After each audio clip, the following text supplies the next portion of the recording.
Hej, jeg er Martin Strikker, og du lytter til Samtaler fra Istanbul, en podcast fra bloggen mitistanbul.dk.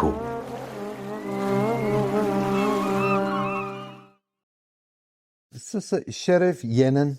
Yes. Is that how I pronounce your name? Yes, Şerif, the Şerif of Turkey. This is how I introduce myself to my foreign guests. The Şerif of Turkey. Yeah. Don't they get scared? No, it's just fun.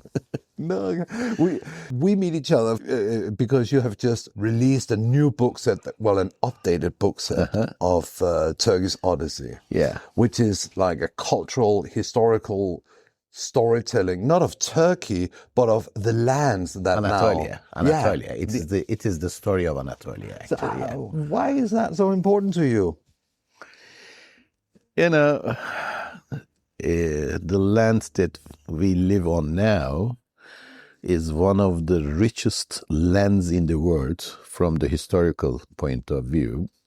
Some of the turning points in human history somehow took place in these lands. But unfortunately, the level of interest that the people who live on this land that they show to these cultural richnesses is so little. What do you mean by that? Are you talking about when they dig and they find something and they hurry on, put some concrete in the hole and then run away? No. Turkey is one of the oldest civilizations. I mean, the land-wise, it has hosted so many great civilizations from history, starting with, civilization-wise, the Hatti, the Hittites, the Urartians, the Lydians, the Lycians, the Phrygians, the Pamphylians. So many. But ask the citizens living here now, do they care? Not so much. When you first published it, was the first book actually written by a Turkish person about the Anatolian history? That's an interesting coincidence, because I started as a tour guide 37 years ago. And I was doing tours all over Anatolia for a few weeks with lots of guests in the buses and so on. And each time I was going on a tour, we were in need of lots of books, because people coming from all over the world had different interests. Some were more interested in the biblical heritage in Anatolia, some other historical, some other cultural, whatever. So whenever I was going on tours, I was taking at least 5 or 10 books with me in my suitcase. After a while, like 5 years passed and so on, I had a big dream. That dream led me here now. My dream was, I wish I had a book that would cover all of these and we wouldn't need to carry so many books altogether. So those were the times in which computers were new. I had just bought a computer, for example. I'm talking about 1990s, early 1990s. So I said, why not? I already started taking notes by hand to use in my tours. So why not I put them all together and then I convert them into a book. Whatever I would need on these tours, I started compiling them. So I was getting printouts from them, and I was traveling with American visitors most of the times for 2 weeks, 3 weeks. I had the chance to show these texts or printouts to my guests. So they were, in a way, proofing them for me. Whichever information was missing, they were giving me tips. Or I was telling about Turkey from these texts. And if people were still asking more questions, when I was returning from tours, I was adding those answers to the newly asked questions as well. So it got better and better and better. It took me like 5 years. And then I was able to self-publish it because one of my American guests sent me self-publishing manual. It was a gift because they saw how I was struggling with it. So they sent me a surprise gift. Whatever was written in that self-publishing manual, I was doing them one by one, step by step. So that's why it has been a complete book with its index, with its bibliography, with its everything, you know. That's the first edition in The first edition. I even got the Library of Congress things and everything, you know, from the US. These were the times in which we didn't have any internet yet. So I was able to publish it, self-publish, in English. Of course, I had editors as well. Another English teacher living in Istanbul did the editing work for me. Every week or 2 weeks we were meeting in a cafe and exchanging ideas, sometimes discussing. Anyway, so when it was published, I noticed that it became the first cultural guidebook of Turkey written by a Turk in the English language. So otherwise we would be using the other wonderful books. I mean, the Blue Guide, the Lonely Planet. They have different aspects, different approaches. For example, in the first version, I was explaining why we have those water pipes in the toilets. Oh. Because... Well, it's actually a good people are curious about it. Yeah. They don't know how Turkish people use it. So... this is how I started, and later I noticed that my colleagues, tour guides, liked the book a lot. And there is a very notable professor, one of the earliest professors from the Republic era. His name is Ekrem Akurgal. He is the author of very, very notable archaeology books from the early years. He passed away now. So I had sent him a copy. He wrote me back, congratulating me, saying that this book is so wonderful, has to be used in all of the schools as a textbook. So these encouraged me a lot. Wow. Later, with the recognition that I got from my colleagues, we were going to have elections for the Istanbul Tour Guide Organization. Oh yeah, that's something with you there, yeah? And then they said, well... we would like to see you there, my colleagues. I said, no, but I found myself sitting there as the head of the tour guide organization in Istanbul. I continued guiding all my life with no interruption. I stayed at that position, both Istanbul Tour Guide Organization and National Turkish Federation of Tour Guide Associations. TUREP. I had one ultimate goal during the time that I was there. In those times, guiding was not recognized as a profession. It was seen like a part-time job. And I said, I have to pass a new law, a professional, a vocational law that would recognize tour guiding as a profession. Like lawyers, like doctors, like accountants, and so on. They said, you are dreaming impossible. They said, in this country for the past 30, 40 years, no professional laws have been issued. But I had this ultimate goal. After 12 years working on it, I had meetings with the current president, then he was the prime minister, explaining him why we would need this professional law to regulate the profession of tour guiding, because the tour guides are the people who are in the window, front window in tourism. So if we increase the quality of the tour guide, if we regulate this profession, I said we will be able to increase the quality of tourism. Turkey is a travel destination. No one can argue that. So it was accepted, and one day I couldn't believe my eyes. I was reading in the paper today, the tourist guide law is going to be voted in the parliament. It was voted. It passed. So it is now recognized as a profession. In my tour guide license, registration number is 1. Wonderful. Yeah. But that law was changed like 1 or 2 years ago, though, Yes, right? they cut it off a little bit. Yeah, it's kind of like the quality of a tour guide is Getting like going lower down. now. Why is that then? Because the people who represented our profession after we left didn't perform well. They didn't create a good image of tour guides. They didn't fill their positions nicely and fully. So our government decided to take some of the rights that they gave us before. They took them back.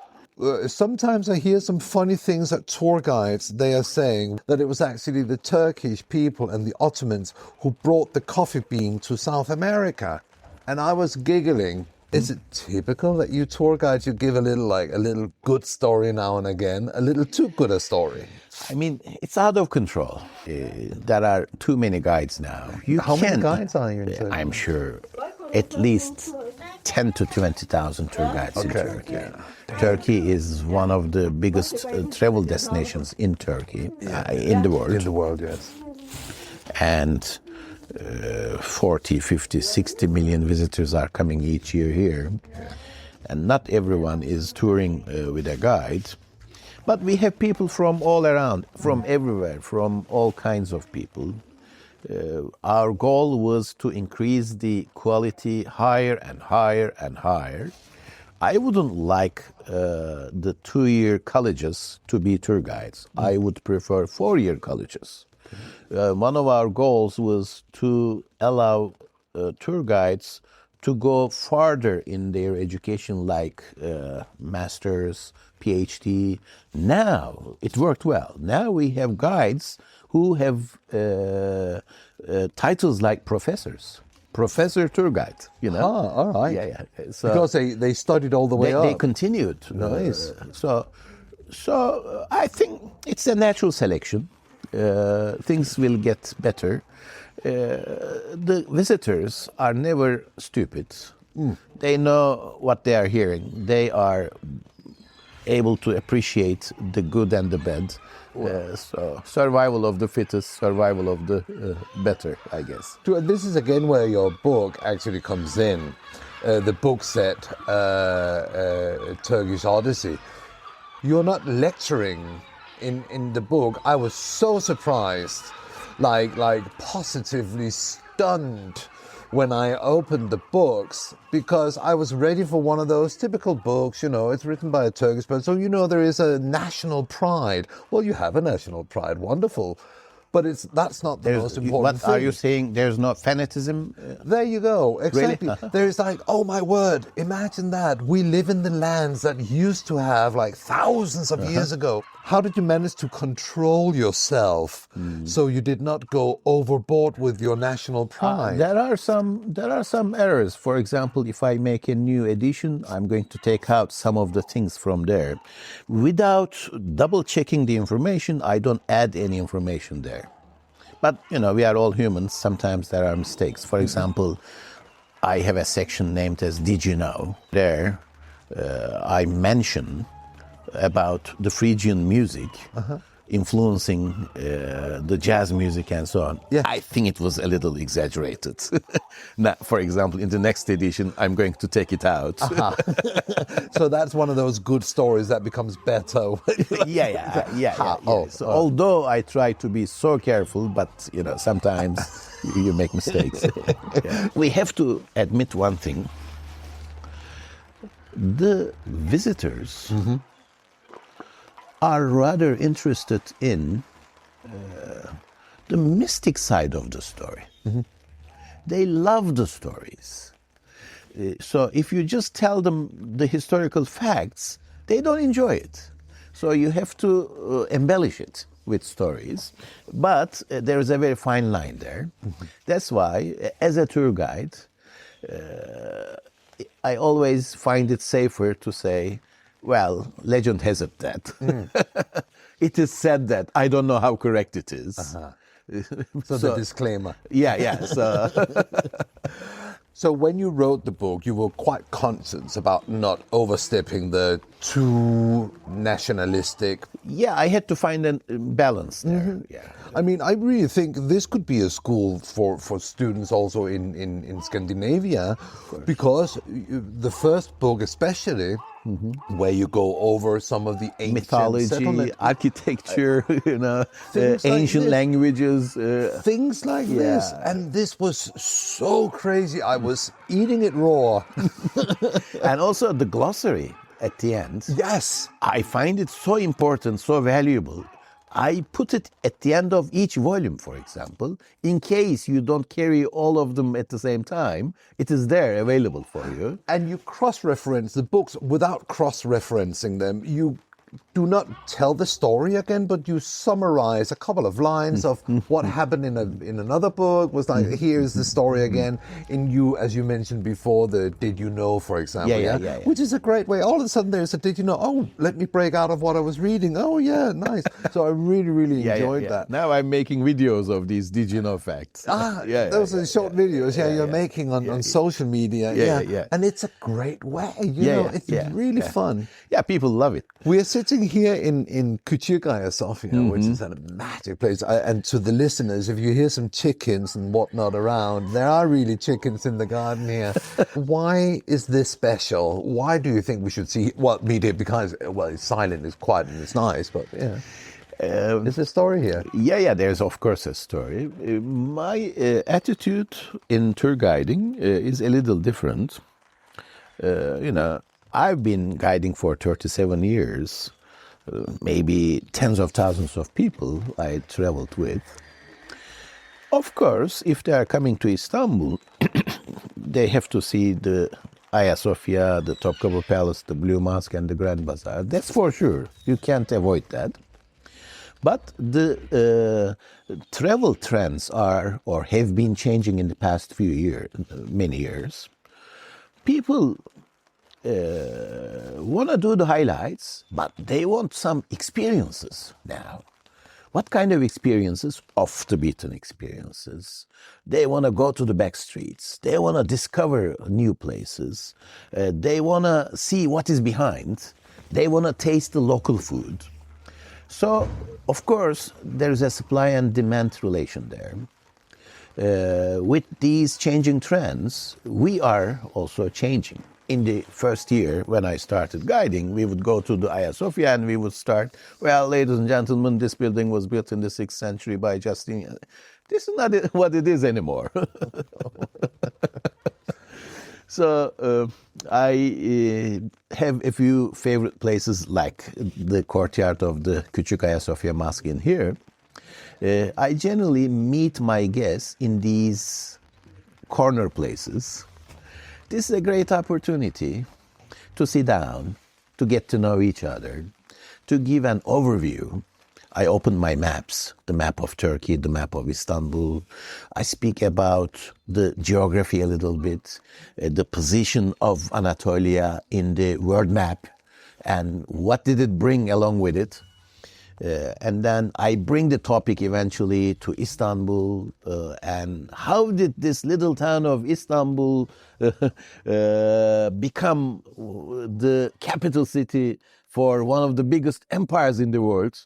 How did it happen? I mean, so I tell about these strikingly beautiful stories, and then from here we go and see the rest. So this is one of my favorite places, and there's a beautiful story lying behind this one as well. Imagine this little Ayasofya Mosque was formerly a church built by Justinian. Justinian is the notable Byzantine emperor who built the famous Ayasofya, but he built this building here as a small church even before he built the Ayasofya. So this is a beautiful version, small version, an earlier version of Ayasofya here. And there's also some nice story lying behind that. Yes, okay, during the Turkish period, it was converted into a mosque. Sometimes I see these conversions as an advantage. If they didn't convert it, they would destroy it. So at least we have the building here. Maybe not in this one, but in other places like the Kora Church or, the Vefa Kilise Mosque. That's why with the new trends and with the expectations of the visitors, this serves so well. That's why we are here. So rather than meeting in one of the ordinary mass places in the center, I wanted to meet you here in a quiet corner. Well, I love this place. It's one of my top 5 mosques here in Istanbul. If you should name, now I said top 5. If you should name top 3 must-see mosques and not the except for the highlights. Yeah. Mm-hmm. Yeah. This is one of them, of course. Uh-huh. There is also Sokollu Mosque here nearby, just up the hill on the hillside here. Famous with its beautiful tiles. It's a work of architect Sinan too. And also the Zeyrek Mosque, which was the Pantokrator monastery once upon a time. I like that one a lot. The one that I just mentioned, the Molla Gürani Mosque, which was also a church. It's a beautiful place. What else? I also, of course, Kora Church is one of the highlights. Rüstem Pasha is another beautiful mosque. And I also find the cisterns, the Byzantine cisterns of Istanbul fascinating. Mm-hmm. And they are opening more and more of these small cisterns all over Istanbul. For example, Gülhane cistern opened a couple of years ago, right? And also, on the main road, underneath the terrace of the Zeyrek Mosque, they just opened a new cistern. It is called as the Zeyrek cistern. With a tea house inside even. It's quite charming. I always say, in which other city in the world did they have about 400 cisterns? Wow. I mean, this is one side of the story. And the other side of the story, out of these 400 cisterns from the Byzantine era, now they have been able to identify 175 of them. So, speaking about cisterns, every visitor wants to go and see the Basilica cistern. Okay, I like it. It's a beautiful place. But it's not the only one. There are so many off-the-beaten cisterns. So we have to consider and we have to go after them as well. You have had some VIP, and you do also luxury VIP guided tours in Istanbul and Turkey. And some of the VIPs has been like Oprah Winfrey, right? And Pope Benedict. Yes. How have they? How have so those these are two different things, actually. One, when Oprah Winfrey came to Turkey, she actually chartered a big cruise ship, and she paid for her hundreds of employees and their partners to take them on a cruise tour with her. So there were about 400, 500 people in the cruise ship, all her employees and their partners, and Oprah was paying for them. So the ship was going to stop in Istanbul and Kuşadası to go to Ephesus.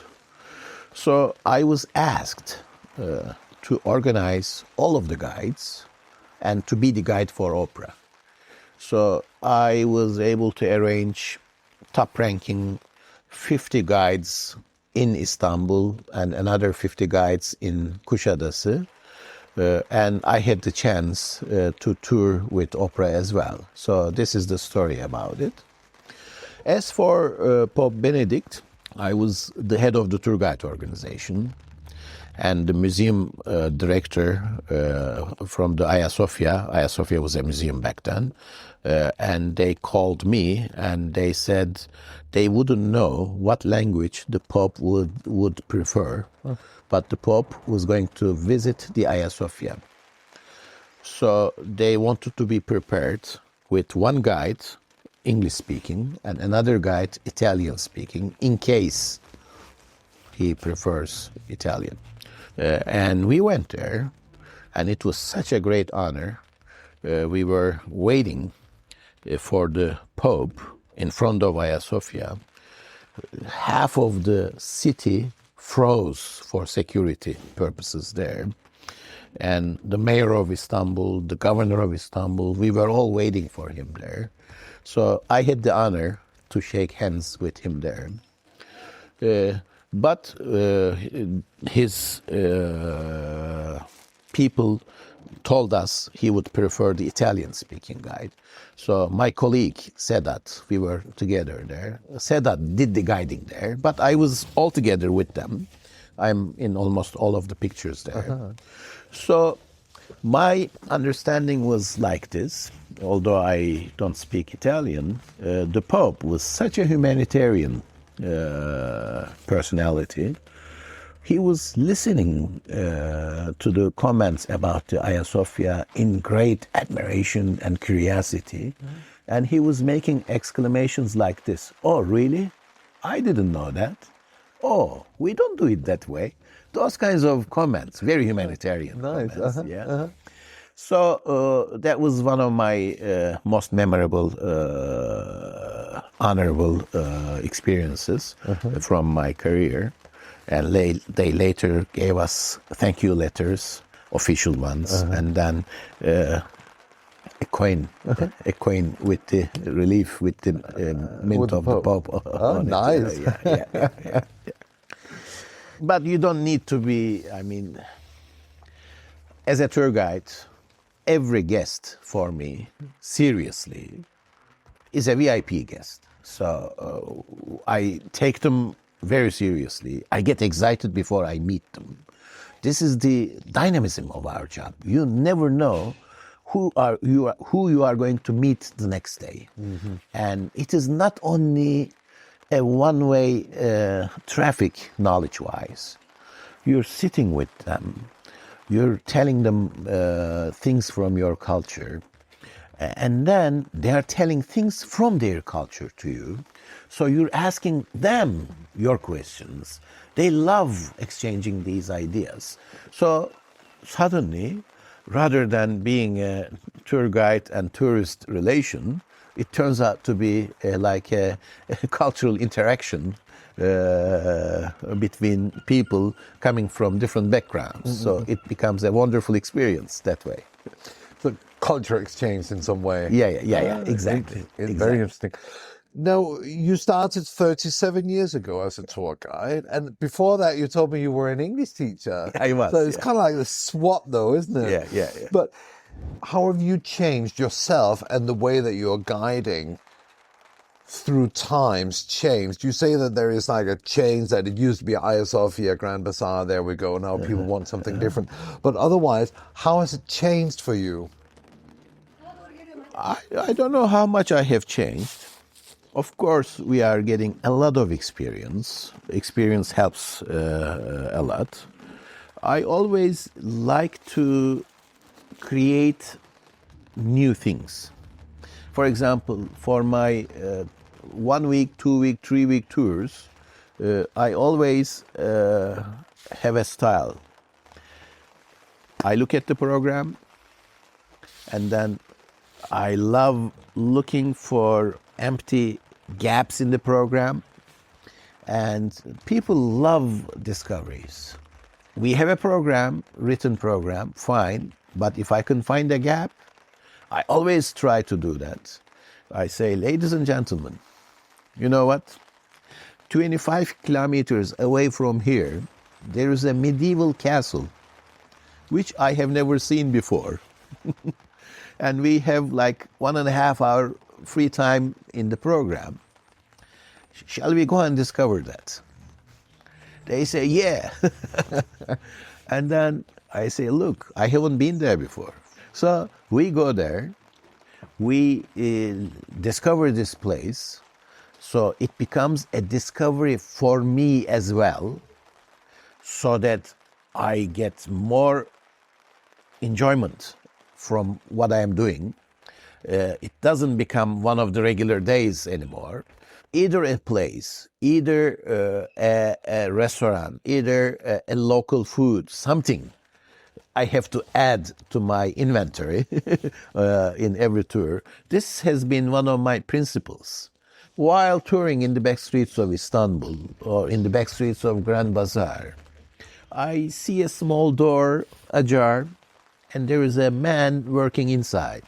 I go there, knock on the door, go inside, say a few nice words to him, start a conversation, and then I ask his permission if I can bring my guests into this place. And then Turkish people are some of the most hospitable people in the world, yes, to the extent of being naive, you know. So we go there all together. We ask him personal questions. He shares his passion with us. And, these become wonderful experiences in the end. So I have done this with wedding ceremonies in the villages while driving through, with the farmers picking cotton in their cotton fields. Can you imagine 35 American travelers in the bus, with the permission of the workers that I get in advance, are getting off, shaking hands with all of the workers in their field and making photos together. School visits. I even went to the red light district in Karaköy, to the brothel, official brothel, with the permission of the vice governor of Istanbul to visit this place. But I was telling my guests, ladies and gentlemen, this is a brothel. These people are trying to make money for their living. So we have a lot of respect for them. We don't want to take any photos. There is no humiliation. We are just going to see a different aspect in our culture. So the way you introduce it also plays an important role.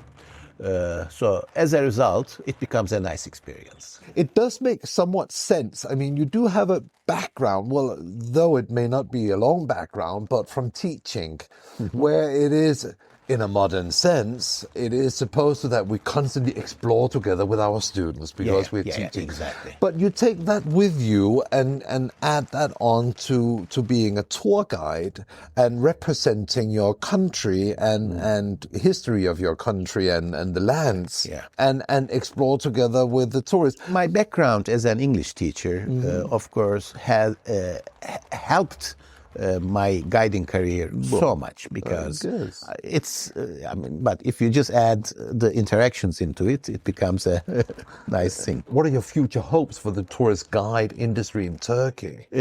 I sometimes get invitations to universities, the tour guiding departments. I love sharing some experiences in case I would inspire them. Or with an expectation of inspiring them. One of my key recommendations, because they always ask, how do you recommend we do? I'm telling them, the upcoming years in tourism, this is also what Turkey needs in tourism. I tell the candidates for guides, you have to find one or two fields which you love the most.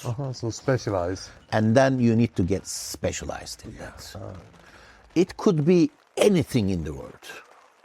It could be something which is already available. It could be anything which is not available yet, but you can start it. So I don't like mass tourism. I don't like overloaded tourism.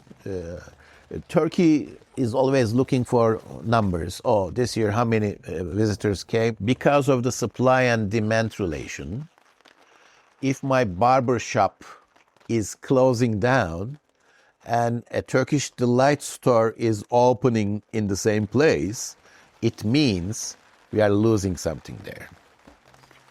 I am very much against that. This is what is happening other places in Europe, for example, in Italy and Spain, some places. They started putting or adding taxes for the visitors. Exactly. Well, almost in Turkey, though. I mean, my family have to pay like what, 1,000 lira to go down and visit the sister, and I come in for 90 lira. Yeah, I'm pretty happy. But so it's almost here, though. Do you fear that Turkey will become one of those, or maybe even Istanbul will become one of those, like too many tourists? We are already there. So that's why we have to be very careful with tourism. We have to protect the traditional values. We have to protect the authenticity. And not every visitor coming to Istanbul has to see the Blue Mosque or the Hagia Sophia or the Topkapı Palace. We have to have a reservation system like in all other cities in the world. Am I able to visit one of the major museums in Italy just by walking in? Of course, no. I have to make a reservation from many weeks before. But our authorities do not see that. They want income. And then they overload these places, but the buildings will not be able to sustain themselves anymore because they are too crowded. That's why we need to go towards specialization. We need to make different themes of tours, and we need to increase average profile of visitors coming to Turkey, rather than seeing them as walking paper money bills. Because cultural tourism helps to understand cultures, mutually better. So Turkey has a problem already with the international image of this country. But those people who come to Turkey, and if they have the chance to go around Turkey, and if they meet the local people, they have more appreciation for this culture. Those people who do not want Turkey to be one of the members of the European Union, they have most of the times no idea about the Turkish culture. If they had been here, they wouldn't be thinking the same way. So these are the good parts of tourism. Coming back to the same question, specialization and doing different theme tours must be the next goal, I guess, for the tour guides as well. So rather than, we have to have tours like Byzantine themed tours. We have to have tours like ancient coins. We have art tours. We have to have more of these cycling tours. 100, 200 different. In the footsteps of Alexander the Great. Why not? So that's my thing in my mind. Yeah. So with that said, and with the easing up from the law in 24-25 with tour guides, would that mean that you would be interested in getting back into tour guide organizations like politics in that way? No. I quit my position there before I completed my term, because if you get somewhere as an elected position, there is politics there. That I hate. You want to stay out of that?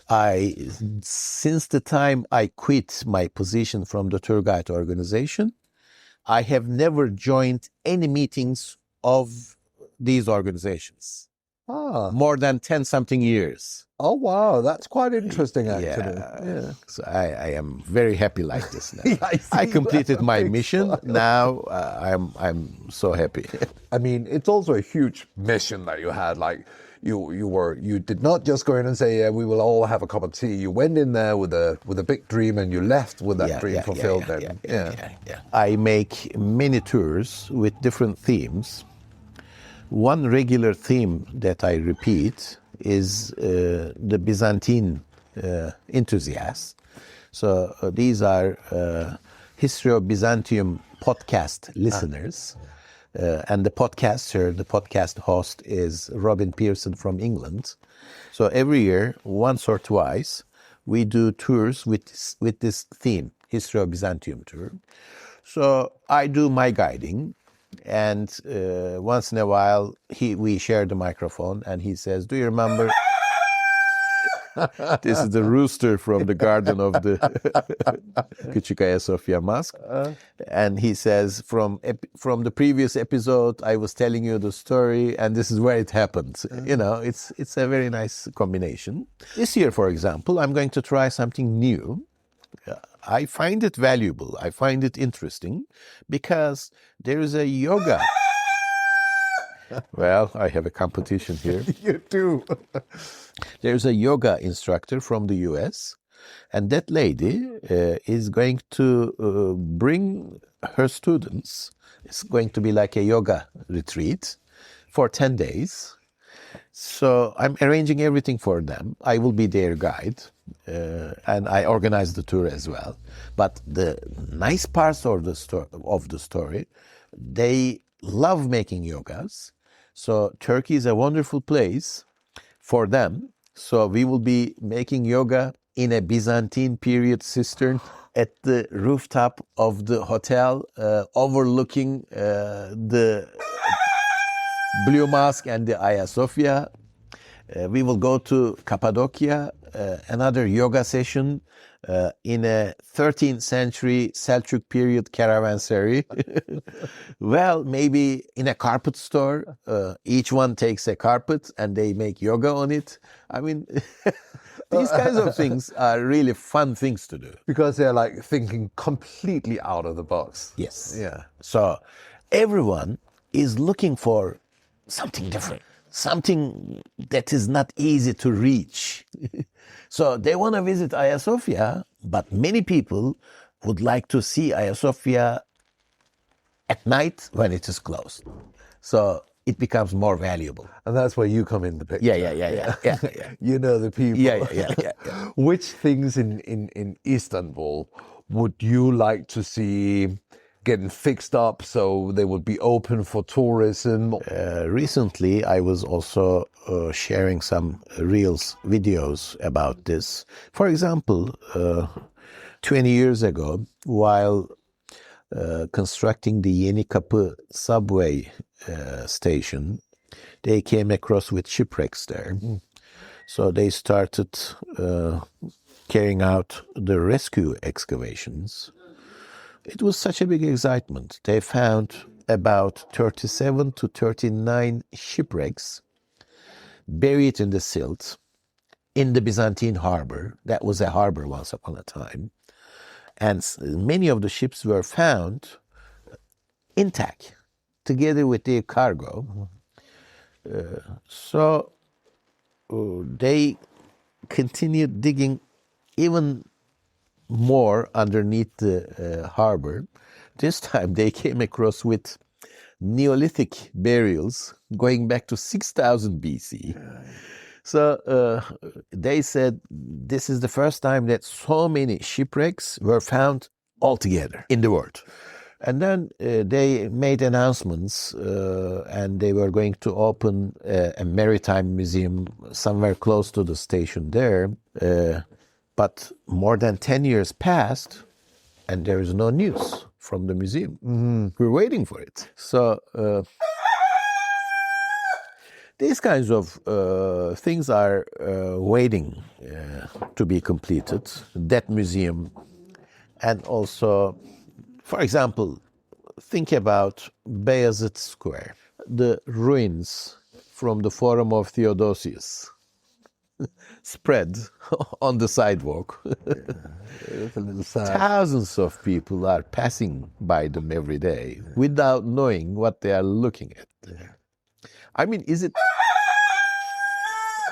too difficult to put a small model there of the triple arch Theodosius gate there, or a small model of his column there? It would be more valuable. People would appreciate them. I mean, there is a gigantic size capital I mean, one of those that we would find in the courtyard of the Topkapı Palace, gigantic size. Just next to it is a garbage bin. If you have too many of something, you don't see its value. True. Yeah. So you would hope that there would be more value put to it, but from higher level. Yes. Yes. Also, for example, they have pedestrianized all of the streets in the Sultanahmet area around Ayasofya. But let's go there now. Let's see how many cars will be passing through. So if it is a pedestrian street, it's a pedestrian street. Yeah. So if we make it more presentable with a lot of information, it becomes something that you shouldn't miss. So the average number of stay for visitors in Istanbul is 2.5 days. Why? Because people come, they go to the Blue Mosque, Ayasofya, Topkapı Palace, the Grand Bazaar, maybe the Spice Bazaar, and then they say goodbye. But there's so much here. I mean, you could easily spend one day all along the Theodosian walls. If we could make a walking path there with a lot of information here and there. Yeah, the metropolitan municipality is doing a better job now, but still, we're not there yet. Şerif. Yes. Şerif of Turkey. Thank you very much. It's been a pleasure. Jeg er Martin Strikker, og du har lyttet til podcasten Samtaler fra Istanbul. Find mere information om podcasten på mitistanbul.dk/podcast.